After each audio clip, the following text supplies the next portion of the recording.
Okay, can you hear me? Okay, all right. So, first of all, thank you. Oh my gosh.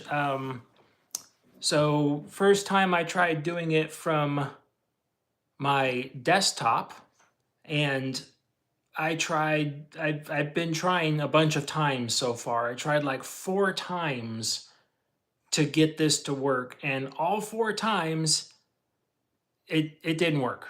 I don't know why. It did this exact same thing. It told me, it had the little counter in the upper left hand corner. It says you're live and it's got time ticking on it. I'm watching myself, I'm doing stuff. And then I'm looking at the comments and everyone's still talking. And I'm just like, what is going on? So I'm messaging people and it's like, do you guys see me at all? Everyone says, no, no. It's not. I'm like, it says I'm live. It says I'm doing stuff. I'm like, I don't understand this. So, what an absolute crap show. Oh my gosh, I cannot believe this. Oh man, it's 2 a.m. in France right now. Are you up at 2 a.m.? Man, that's crazy. Oh, so I'm going to be saying this a lot over the next little bit, but I mean, so sorry for all the technical difficulties I've had. For some reason, my everything says that I'm live and it says that I'm doing stuff, but it's not doing anything in the background. My viewers aren't connected with it at all. So I am just like, oh my gosh. Thank you so much for the, I believe it's a super thanks, the $20 super thanks. So much. Thank you very much for that. I really appreciate that. I thought it was a frantic start when I couldn't get into live myself, and I was already 5, 6 minutes late, and I was like, oh my gosh, I can't even get into my own event, just to figure out that I started it and nobody sees it. And so I've been working on that for like the last 15 minutes. Oh my gosh. Oh, oh, this is a mess. This is an absolute mess. Oh my gosh. Uh, so, man. So I'm trying to get my my head together now and basically continue on with this. With a temporary, now I'm using my phone on a mobile stand because nothing else is working for me. And it wasn't the cameras or anything else. It was just nothing else is working. I don't know why. It was really, really messed up. I can't. Oh, thank you so much for the $5. I really appreciate that. Man, so now I'm on my phone, so now all the messages and everything are that much harder to read. So, all right, let's see if I can get a hair of normality in this. Ladies and gentlemen, welcome to the Ryan the Ride Mechanic channel. Finally, how the heck are you doing today? All right. Oh man.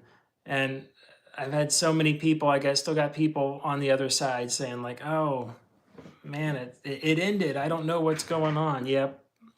I literally had to wipe that other one out completely and start fresh with this one. I just clicked the buttons on my phone and said, go live. And it's like, okay. And that's what it did. So again, thanks for everyone that's hung in there during this entire time. I hope the conversation's been good with everybody. I know I have some of the best viewers out on YouTube. You guys are all absolutely amazing, all legends. I mean, this channel has, I would say, the most engaged audience that I've seen out of everywhere else. I watch everyone's channels. I watch everything out there. You know, I got lots of time to do that. So it's like I watch everything out there and I just don't see the back and forward communication. I don't see the interest that people get from this particular channel. Oh, thank you so much again for the $5. Man, that's amazing. So much. Thank you. Some of this stuff I'm not sure how to work with it.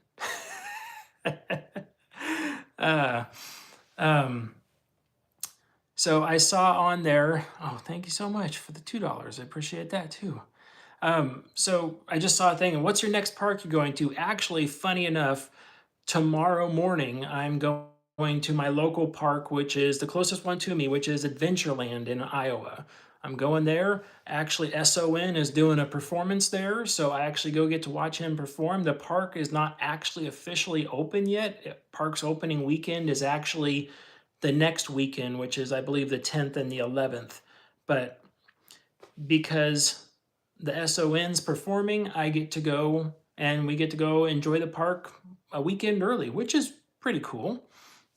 All right. One of the big topics out there that everyone's got, and I know it's a big thing. It's like, okay, what is going on with the Six Flags America? It's like, yeah, it kind of it shocked a lot of people. It's like, okay, but honestly, it shocked a lot of people, but didn't shock a lot of people. I know Six Flags America popped up, said, well, we're closing Six Flags America. Well, I wasn't surprised by that, honestly, because that Six Flags America has been a park that's just kind of like skated by, just right at the line of just doing okay the entire time. And they just happen to get a bunch of new stuff, which is kind of interesting. So they got new trains for their Intamin, they got some new trains for their SLC, they got all sorts of new stuff. And then it's like, by the way, this is the last year. If you haven't been out there yet, go ride some stuff because we're closing the park down. And they're not going to close the park and sell it to another company. They're closing the park completely and they are going to demolish it, essentially. So you have to start that fun. Yeah, and the water park too. Thank you, Bob. For those who don't know, I also do every Saturday. I do Side Friction podcast, or most Saturdays, I should say. I do Side Friction podcast out there, where I'm out and about with them. Oh, thank you very much. All right. PLCs in the car wash. Yeah, I love car washes. Always been a thing from as a kid. Pin setters and car washes has always fascinated me. It's an amazing thing. Um, but so we talked about Six Flags America in length as a topic. So for those of you who just want a little bit more and maybe are out listening to things and want to watch YouTube, which we all get that way, go check out Side Friction Podcast. It's that episode, which is 79, I think it is coming on tomorrow. And we'll be going over some Six Flags America stuff. But it's unfortunate, but as we go through stuff like that, when you get wind of another park closing down, the first thing you do is you go check out their rides package. That's what we did too. Anytime we heard about either a park getting rid of rides or closing down or something like that, we went and said, what do they have? And then we'd look for rides that we had as well. And then we'd start saying, okay, like the park where I used to work, we had the SLC. So right now I'd be sitting there going, hey, who's getting those new SLC trains from Six Flags America? Because we could really use those. That would be really awesome if we got those trains. The new Intamin trains are going to somewhere else, I'm sure. I honestly don't think that Intamin ride, the Superman ride, I don't think that's getting relocated. I would probably just expect that to be torn down and demolished because 20 plus years on that structure, um, it's not going to be a strong relocation. And then if you get stuff just a hair wrong when you relocate an old structure like that, it's going to crack. It's going to do all sorts of bad things. So it's best not to do that. So just my personal opinion, I think that the trains are going to get reused a lot of places. The ride's not going to. The Batwing, which is I think we were talking about, it's the last Vekoma Flying Dutchman. That thing is probably gonna get torn down completely because just the age of the ride and everything, which is kind of sad because it's like that's a cool ride. One of the original Flying Dutchman coasters from Vekoma was a very interesting thing. Pain in the butt to work on. Don't get me wrong. It was not an easy thing. The trains were kind of over safetied in my opinion, but and it made things a pain to work on. But you know, it's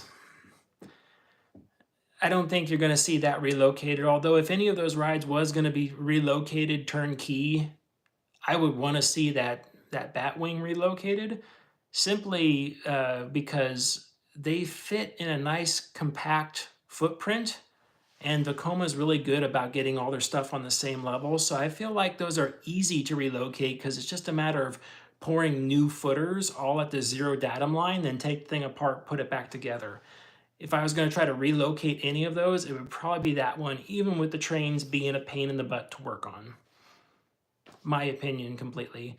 And then you get stuff like, all the kiddie rides, they're probably going to get absorbed into other parks. They go super quick.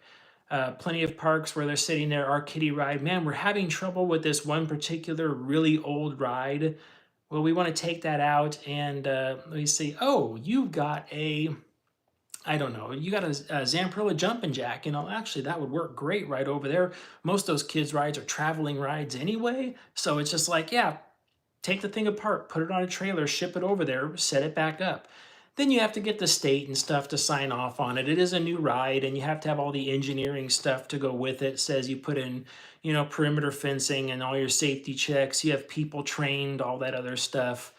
Um, so that does pose a little bit of a challenge, but I think mainly the little rides, midway rides are going to go from that park, and I think the bigger coasters, the trains are going to go to other parks, and we're going to see a lot of those structures just unfortunately go away.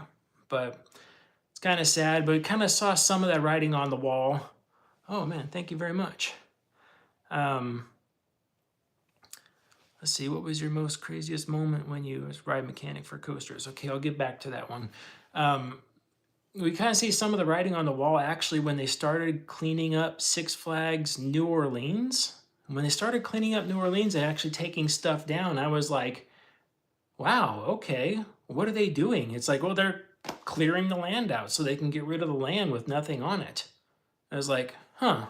So that was the first domino to go down. That I don't know if anyone picked up on that. I didn't even pick up on it either. It wasn't until they said Six Flags America is going. I was like, oh wait, they just started tearing down stuff out of Six Flags Orleans, which has just been sitting there since Hurricane. Was that one Katrina? I think it was Katrina. Yeah. So let's see, let me answer this one. What was the craziest moment from when you were a ride mechanic for coasters? I mean, crazy moments are, they're really interesting because it depends on which side of crazy you're looking at. Is crazy mechanical or crazy with people? Because crazy with people, uh, there's not really too much. I mean, I don't put really anything out of the ordinary.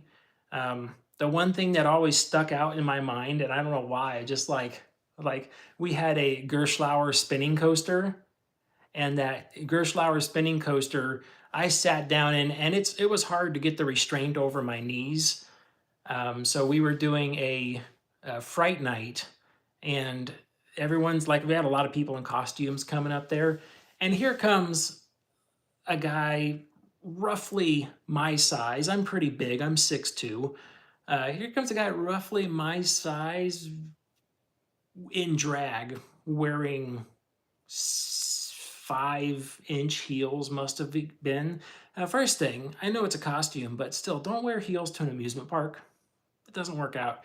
Insurance companies hate that, so just hold off on that for right now. but um, but that was a thing. That was the one time I actually stood around. I was like, wait a minute.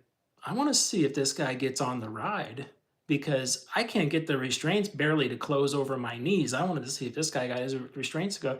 And the thing that pissed me off is that they did. It was fine. Sat down, pulled the restraint down, and got dispatched. I'm just like, what the heck? I must have really long legs or something because they did not like going down over my kneecaps. It was always hard. I know some rides they have you get in and like Adventureland, where I'm going tomorrow, they have a Mauer spinning coaster. I think it's by Mauer. And that one, they actually say get in and actually say crisscross your legs before you sit down because it brings your knees down lower so the restraints can go over them. Um, So that was one. I think mechanic wise, the craziest thing that ever happened on a ride was it's just those failures. It's those weird failures that we had. Stuff where I made the wrong judgment call and something bad happened. Um, Stuff where I knew better. I knew better than to do that. You know, I was in charge of a crew doing something and they're like, we want to do it this way. And I was like, oh, yeah, okay. And it went really south, went really fast. Luckily, no one was injured, but it was like, that was crazy. Another one is sticking like forklifts and cranes and stuff way over a body of water and down to grab like a big pump or something like that. Because that's one of those ones you're standing there and just like, oh, this whole thing might fall into the water. I don't want to be here if it does. It's gonna suck. uh, oh, let's see here. Off topic, bowling pin, 300? No. So a while back, I went to Sun Valley Lanes and Games, which is close to me here in Lincoln, Nebraska.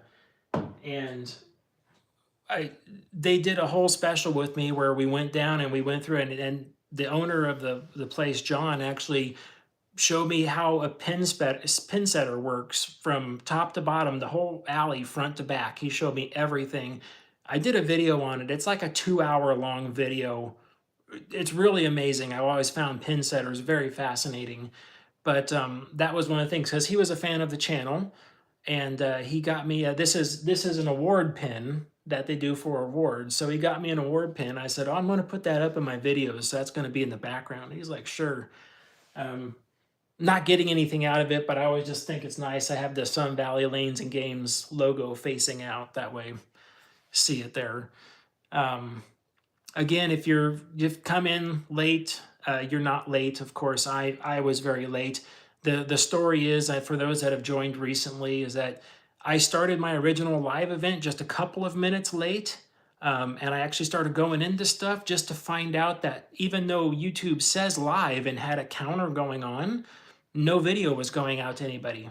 So I actually like was talking for like 5-10 minutes, and then I kind of got the idea that, judging by the reactions of the threads, I was just like, wait a minute, no one can see me. And then I text somebody, I was like, can you? It's like, nope, no one can see you. It's like, crap. So I actually had to end it, restart it again.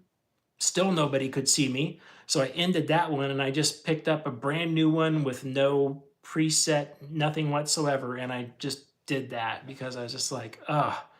So it was an absolute mess when I started the video up, and it was a half an hour late, and I do apologize. I know I'm taking time directly out of people's evenings, so I'm very apologetic for that. So sorry. Um, yeah, so it's been an evening. Back to Six Flags America. It's like what should be relocated to other parks? It's hard to say. It really does. It just depends on how much money they want to pay. Just like King Dakar was, it was going to be much cheaper just to rip and tear these things out of there than it is going to be to try to take them apart nicely and salvage them. So that'll be from another park. If another park really wants a big piece of equipment, then that's going to be part of a capital expenditure between the two parks, is going to be to gently take that stuff down and relocate it to another park.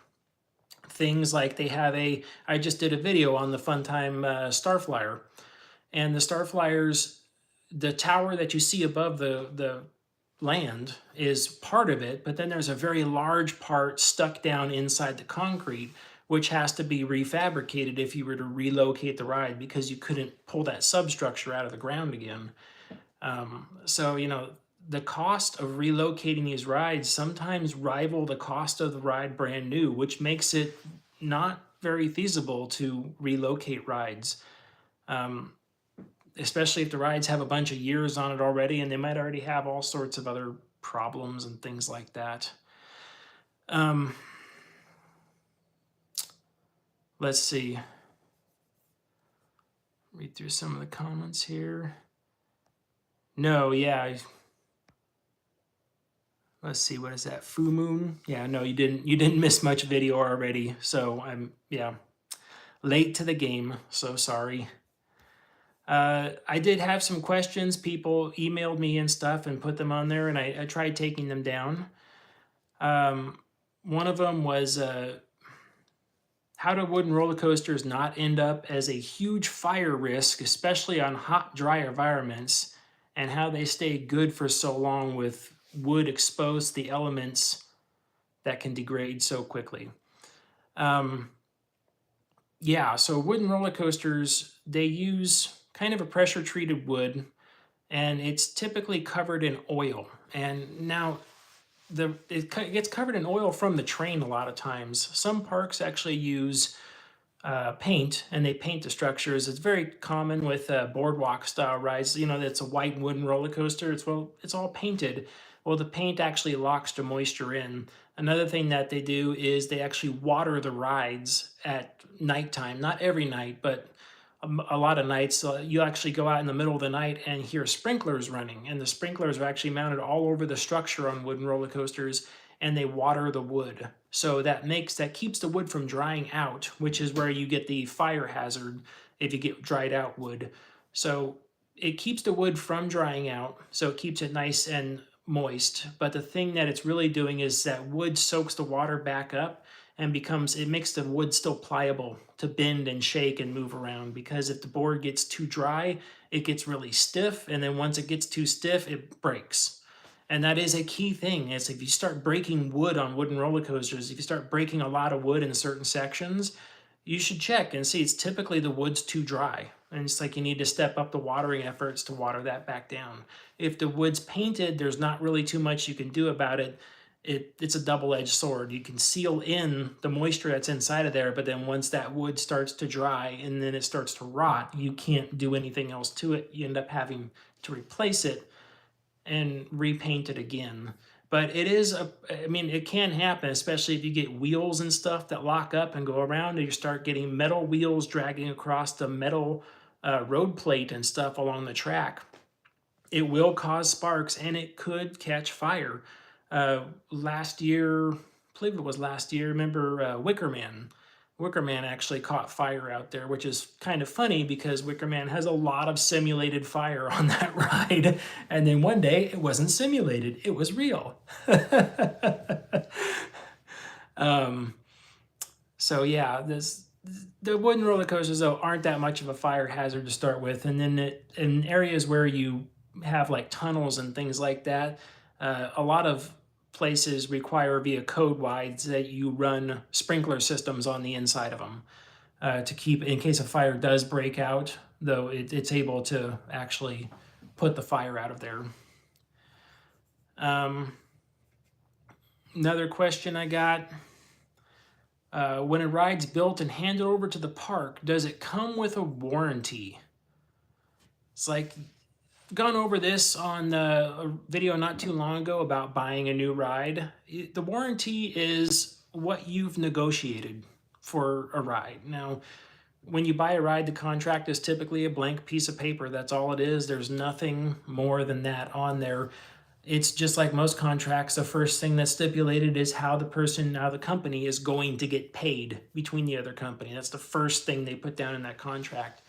But if you want a warranty on your ride, which some rides come with a fairly extensive warranty where they might back up their parts for 5 years and some labor for a couple years after that. Someone dropped a vape on Wicker Man's wheel. Ooh, that's no good. But yeah, if you want to negotiate a warranty, you can negotiate a warranty, and the terms of it is completely up to you. Either way, you're going to pay for that warranty. So take it for what it's worth. Honestly, I don't put too much faith into warranties because I know the crew is going to work on it and they're going to work their magic before anybody else does. And most of the time, the stuff that ends up getting involved is typically not really worth fighting for anyway. if I have a motor gearbox break like a booster wheel, it's like honestly, or probably within the first 5 years, I'm not really going to be going back to the manufacturer of the ride. I'm going to be going back to the manufacturer of that motor gearbox, which most of the time would be like SEW. Where you would win in that scenario is if SEW said, oh no, we had that proprietary thing in there from that manufacturer, then you go back to the manufacturer and like, okay, this broke, what is it? And then most of the time you have to ship the parts and pieces back to them. And then and you still have to buy, you have to buy the brand new thing straight out and put it back on the ride to get your ride up and running. But then in the background, while no one's talking about it or thinking about it, in the background, that's when they determine whether that part was under warranty or was not under warranty. And then simply purchasing back there had a PO purchase order set out to that company for a new motor. They had 9 grand set out for a new motor, $9,000. And then if it was on warranty, they simply just don't pay that PO. They just say, okay, we're canceling the PO, and then that manufacturer has to pay for that, which a lot of times I still be like, well, you guys have to pay for shipping because shipping's not included. But yeah, that's some fun stuff trying to get warranties figured out. And sometimes you get into a real pissing match with warranties. By that I mean like you can have a serious problem with the ride and be like, hey, this is your problem. And then the manufacturer might be like, no, it's not, that's your problem. And you sit there and literally bicker back and forth till eventually the ride doesn't work. And you continue to bicker back and forth until eventually you have to do something like hire a third-party consultant to come in and basically say, okay, you're right or you're right. One of the two, depending on what it is. That's what I really think happened with the old steel curtain out there. I think they got in a pissing match between S&S and the park, and basically had to hire a third-party company to come in and figure out who won the competition, essentially. Who could pee farther out on that side of the ride? We're going to figure this out today, and then someone's going to get the bill at the end of it, and it's going to be amazing. Yeah, shipping not included. Bob picked up on that. That's going to be a lot funnier tomorrow. Let's see. I'm going to try to read some of these comments. I'm sorry I haven't been reading a lot of comments out there. Again, I switched to the phone for the live stream and it's really small. I feel like I need to put on glasses. Should I put on glasses? These are my glasses. If you haven't seen me a video of glasses on, this is it. And now we can talk about the serious issues. Yes, that's right. I do believe that if you had this ride over here and that ride, oh, wait, no, Skyline still sucks. We're going to put that out there right now. There we go. Nope, Skyline still sucks. I wouldn't, no. That's not a roller coaster. That's a flat ride.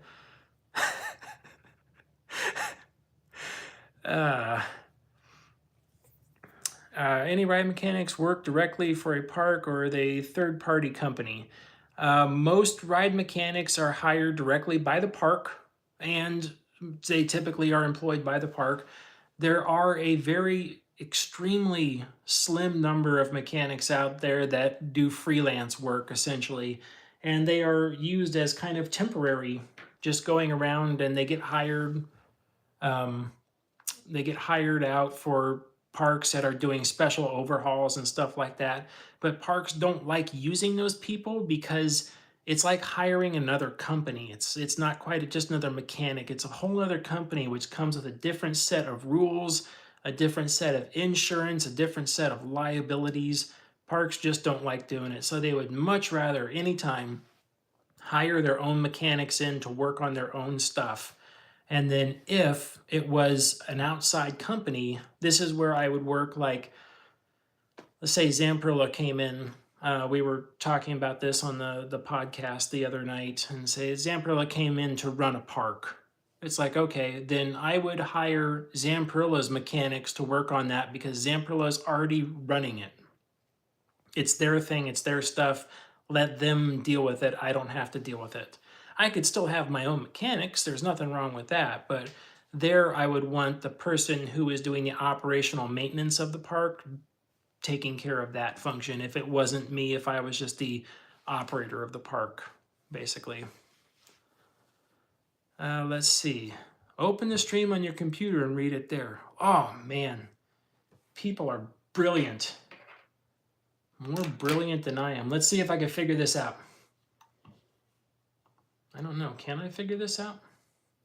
We're going to figure this out. Let's figure this out.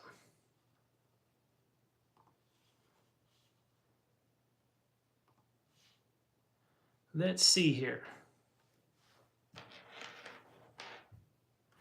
Do.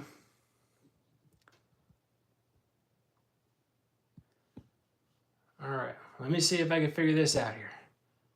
Can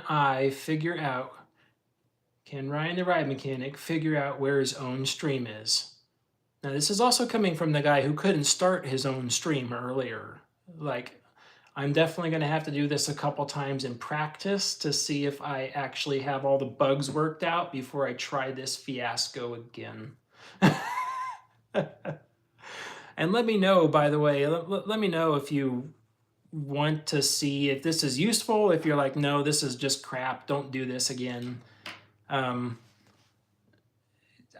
do kind of enjoy stuff like this because it gets the it gets people that don't normally have a chance to do this stuff a chance to get in and say something live. If you wanted to do other things, I feel bad because I have a lot of viewers and subscribers that are over in Europe.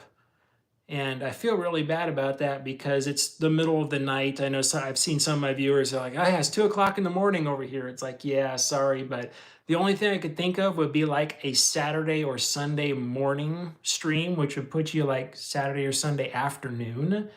And I just don't know, would anybody be interested in that in the afternoon? Evening time is pretty safe for a lot of people. I mean, I guess I could just adjust that for a Saturday evening. But then my thought is, well, everyone's going to be at the park. Everyone's going to be doing their own thing at the park. I'm not sure.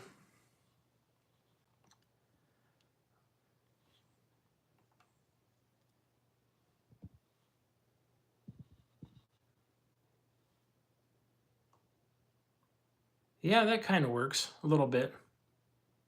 Too much time spent away. I'm really going to have to figure this out for next time. It's 2 a.m. right now.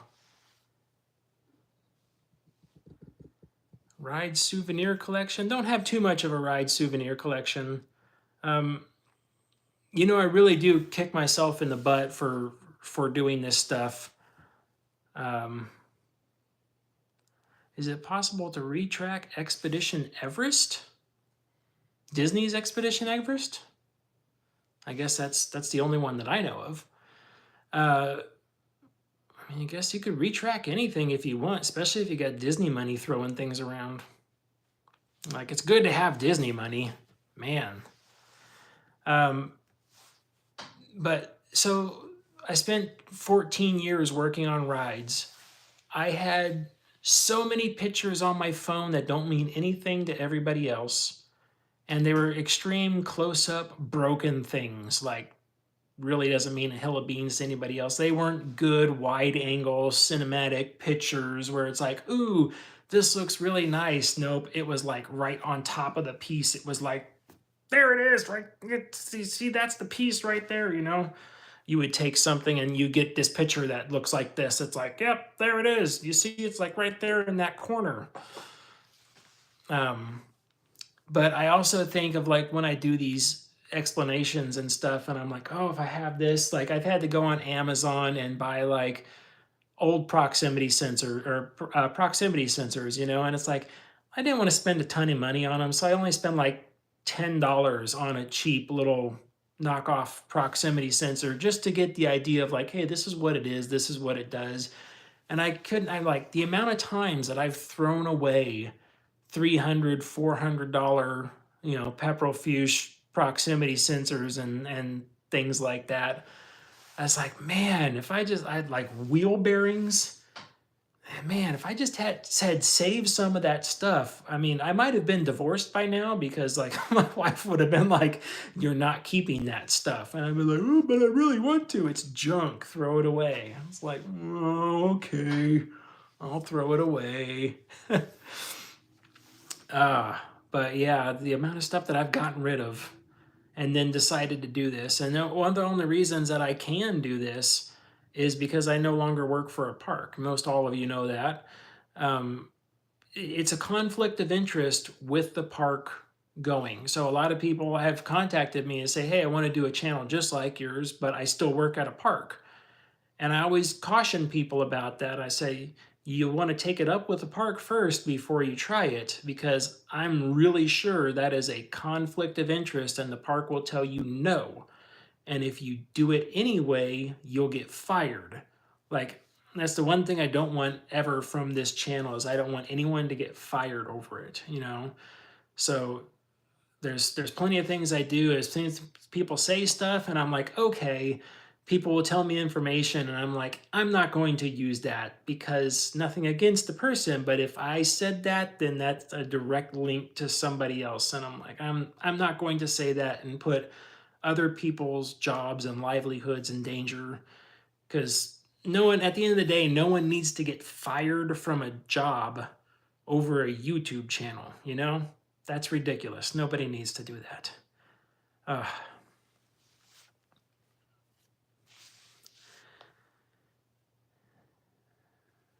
yeah. Yeah. So Bob was just saying that the history of Side Friction podcast is that he was doing another podcast before, and those the people that were working on that with him went to go back to work for a park. They weren't working at a park, but then they went back to work for it, and it was a conflict of interest. So they had to stop that podcast. And because of that, Side Friction Podcast was born. And it's really fun. I enjoy doing it. It's one night a week, and I get to branch out on the news and stuff that's happening out there, and I get to talk with people that really know a lot about stuff, and it just puts into a sharp relief of what I don't know. You know, I don't know a lot of the history. I don't know a lot of that stuff. And it's like, and I'm sitting there like going, really? That was a thing, huh? Oh, okay. All right, that's cool. All right. Um, let's see. Let me see if I can answer another question here. Uh, even though there's a Top Thrill 2. Hey, Top Thrill 2 is opening tomorrow. Anyone planning on going out there riding? I hear it's supposed to be just a storm out there tomorrow. Even though it was never publicly said what exactly was wrong with Top Thrill 2, do you think whatever modifications Zamperla completed are the ultimate fix to the ride? And that's a tough question because, yeah, I mean, I do think whatever Zamperla did is the true fix. I don't think this is a revision 2 fix and then next year we're going to see a revision 3 fix. I don't think that's the way it's going to go. I do believe that they've got it nailed down now and they've got it all figured out. They've had a lot of engineering working on it. Everyone's been working on the thing. And if this doesn't work from here, if this whole thing doesn't work with Top Thrill 2, then it is going to be like they're going to probably end up tearing the ride out. And then that will go down as a failure on Zamperella's part. But even then, it won't be a true failure because Zamperella took over Entenmann's ride. So, yeah, kind of give and take with that thing. You say, well, what was the failure? The failure was Zamperella couldn't successfully take over Entenmann's ride. And if it works, then you could say Zamperella did successfully take over Entenmann's ride.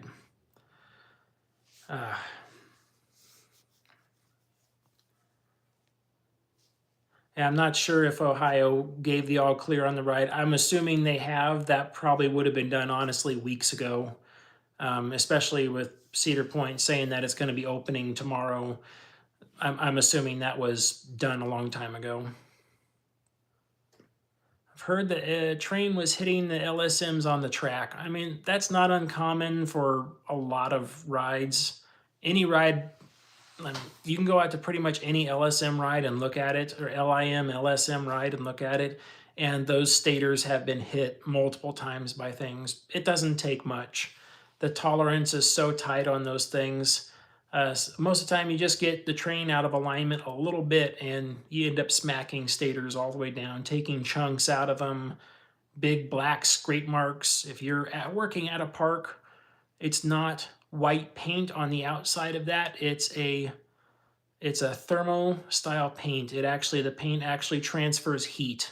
It rejects the heat from the stator itself. So you can't just take white paint and put it back on those stators. If anyone's from a park saying like, "Oh yeah, we just paint ours back to white," it's like, don't do that. You're insulating the stator. It's not a good thing. Don't do it. It takes some really special, what's it called, thermochromatic paint. You have to pretty much buy it from Intrasys and put it on there. It's really special stuff. Yeah. No, I haven't. No, I have not ended up contacting El Toro Ryan. I heard he was looking for someone with information on impulse coasters, which I have plenty of, but no, I have not done that yet. This video on Twister, employees riding TT2. So it's, yeah, okay, yeah. So if employees are riding on that thing, then yeah, it's been cleared. Otherwise, they wouldn't. If a ride's typically not cleared to run, then they won't even let employees ride on it. The manufacturer working on the ride would be able to go on it for testing purposes only. But if it wasn't certified by the local governing bodies, they wouldn't let employees on it either. Yeah.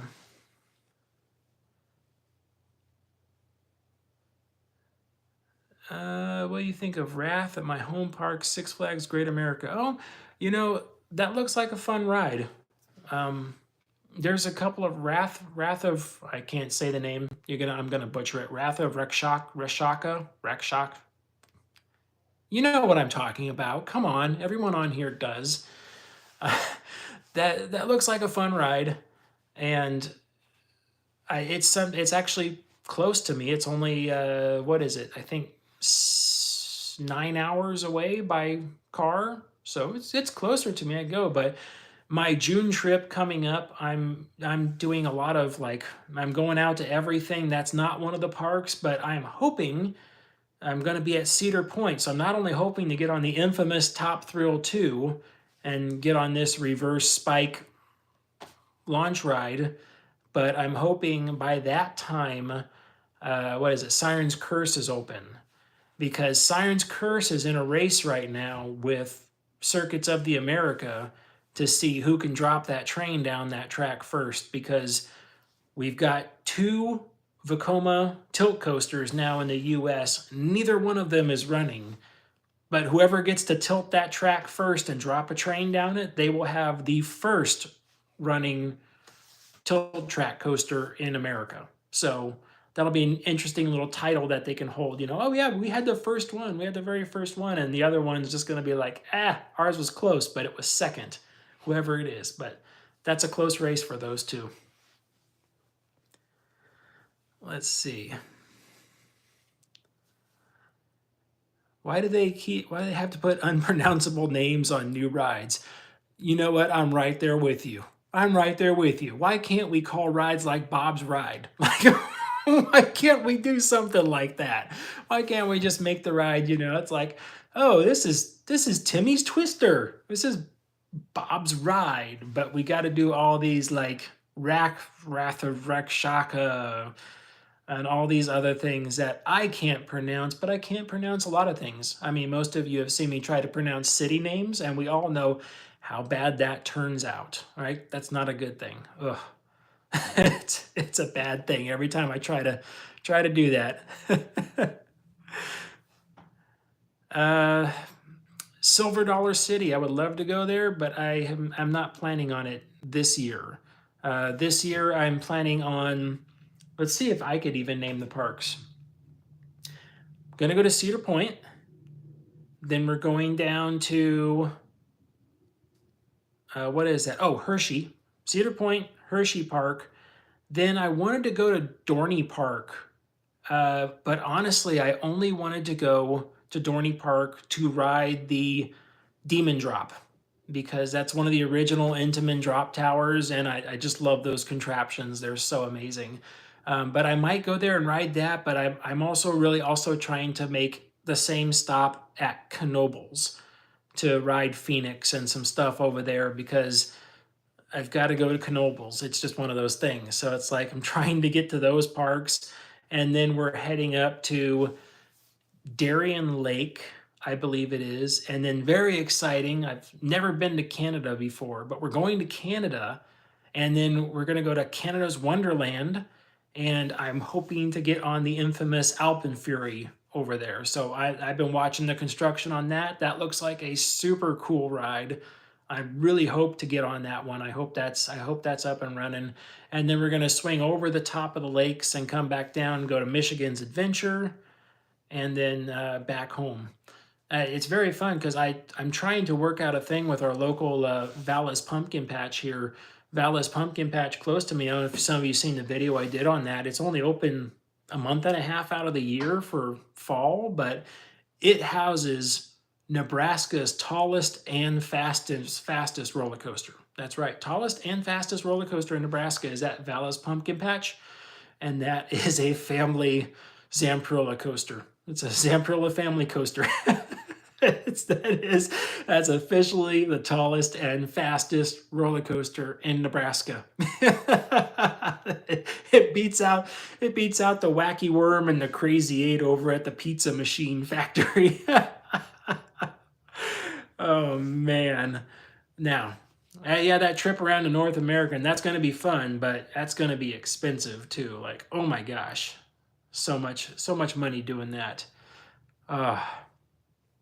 I do plan on making posts for all this stuff. I plan on making videos and all that, all those things. You know, I don't really quite know what to do with them, but it's like a couple weeks from now, 2 weeks from now, I'm actually going to be going back out to California, go to Disneyland for a couple days again. That's park we always love to go to.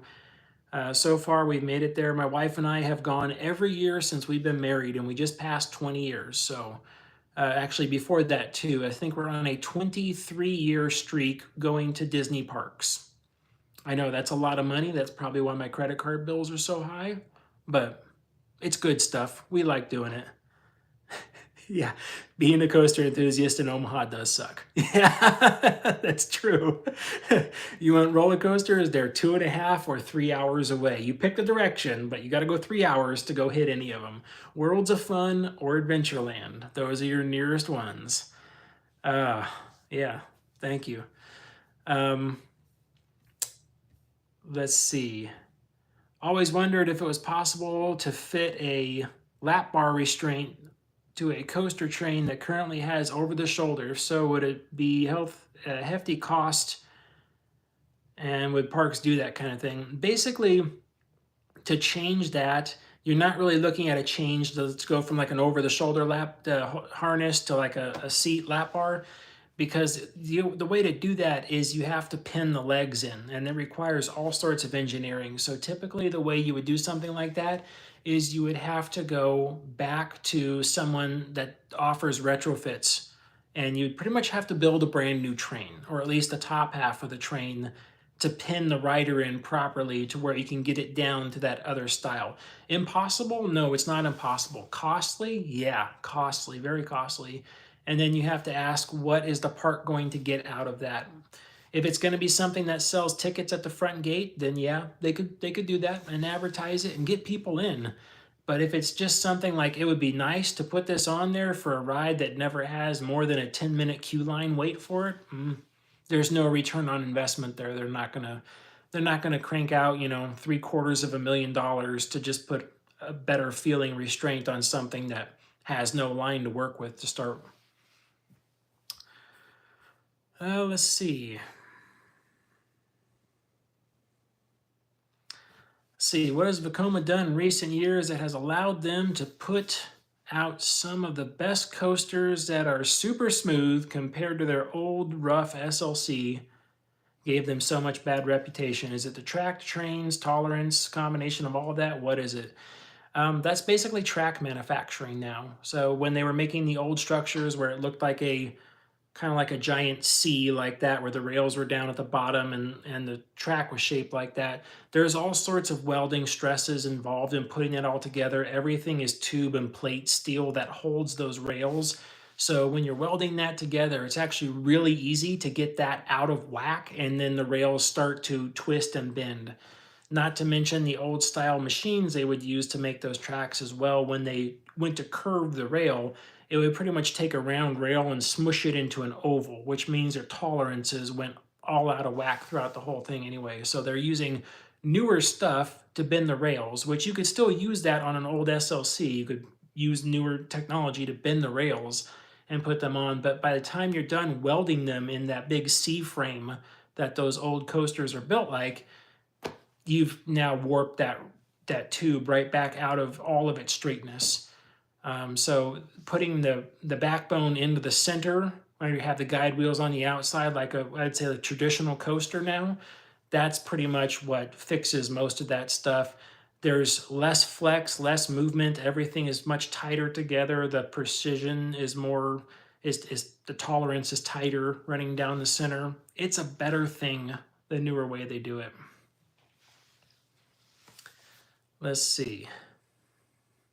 Flash vertical velocity is absolutely amazing. I've seen lots of videos of that running, and that looks like a genuinely fun roller coaster. If I was there, I would definitely go on that thing. And that kind of brings up, we're talking about Six Flags America earlier. We still have Six Flags Great Adventure, where we're waiting to see this amazing record-breaking thing that's going to take the place of, what, 7 rides or whatever it is they took out of there. Still waiting to see that. Now, is it coming? I really hope it's coming, because what if if it is, man, they've got this something amazing. Unfortunately, trying to be optimistic about it, they haven't announced it yet, and that's not a good thing. And it's only not a good thing because unless they have broken ground on it already and just didn't tell anybody that they were doing it, they haven't announced it. We don't know what's going on. I don't. If it really is that big of a record-breaking deal that's going to go back in Six Flags Great Adventure, I don't think it's going to be done for the 2026 season. At this point, if it's that big where they had to do this much work to it and they haven't broken ground on it yet, I think you're going to be looking at the 2027 season by the time that thing actually goes in there. Which maybe I'm wrong. It's just speculation. I got nothing else backing that up. 100% speculation.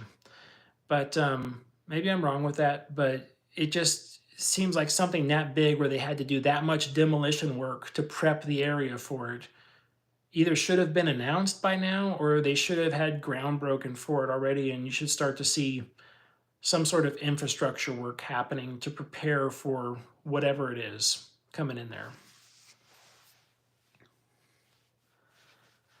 Let's see.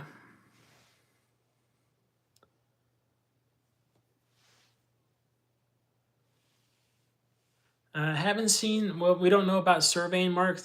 Surveying markers are really, people put a lot of, I think they read too far into survey markers when they pop up. One of the things is like people would always take pictures when the survey marker pops up and goes, oh, what are they going to do? What's going on here? I can't tell you the amount of times we had the park surveyed in all sorts of different spots because we were simply going back to dig a hole somewhere. We had to get into a pipe, not ride related at all. We just needed to get to a pipe, just a sewer drain or something like that. We had to dig down to it. Well, one of the things is you have to mark out all the utilities. You have to pay a company to come in and mark all the utilities in the area, so you make sure that where you're digging down, you're not going to hit anything other than what you expect that you're going to hit. So parks get marked all the time. So I don't, honestly, when I see survey markers pop up somewhere, it doesn't mean anything to me because they have no context. It's like, oh, survey marker popped up. It's like they were trying to relocate the power lines for the new Dippin' Dot stands. Like, doesn't mean anything to me. But a lot of people read too far into that stuff, in my opinion. It's like, yeah, utility marking is a thing. Yeah, Ryan the pipe mechanic, yeah. Yeah, it's funny. So we were putting in a water ride. I've told this story before. And it's just a big, huge, round, like swimming pool basin that was sitting in the ground. They came out and they marked it and they said, we know of this one pipe that runs through here. So in the bid project, it was, we got to go down and we got to cap it on both ends. It's a deadline, blah, blah, blah. That's it. Yep, that's it. Nothing else was down there. We hit five sewer mains. We hit 5 independent sewer mains in that one area that the surveying did not find. It was like every time they stuck the backhoe down in the ground, we hit a sewer main. A lot of them were abandoned, but it was ridiculous what was underneath that ground. It was so ridiculous. It was like, oh, the survey people knew what they were doing, but I don't know. They just, it wasn't on their stuff. They couldn't find it. And yeah, yeah. Yeah, Dippin' Dots is brought here from aliens. That's some good stuff, though. As much as I don't think I rag on Dippin' Dots. I mention them a lot just because I think it's funny. But yeah, Dippin' Dots is, I mean, flash frozen ice cream. Take ice cream, they spray it through a nozzle until it basically turns into like a mist, and then they spray it with, I believe it's liquid nitrogen at the same time in the same mist, and the stuff basically solidifies and falls out. You get Dippin' Dots.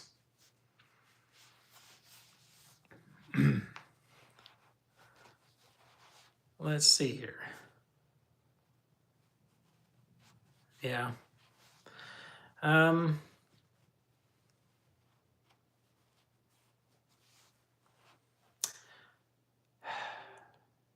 Man.